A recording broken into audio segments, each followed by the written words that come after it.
Anybody out of state, give us a call, and we have the kits already prepped up, ready to go, and we'll provide you with the installation video exactly on this van. As a matter of fact, we filmed on this van.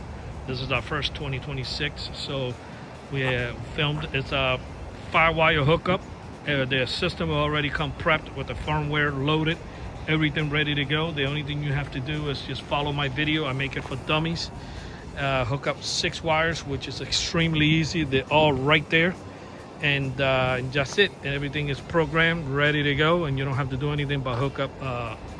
In reality, it's 4 wires, but if you want the horn to honk, it's 1 more wire for those. But if you're into just the remote start from the phone, just to get the van, because you're up in the cold weather and you live in those states that are really cold, then you can get away with just hooking up 4 wire, which it will take you no more than 30 minutes. But if you want to hook up the one last wire, which is extremely easy, is to get the horn to honk if somebody bangs on the window, opening any of the doors in the van. This system was installed here in Miami, Florida by Auto Line Specialist. The numbers is 305-298-4814. That's 305-298-4814, and we do have the DIY kits ready to go and ready to be shipped out. Thank you for watching this video.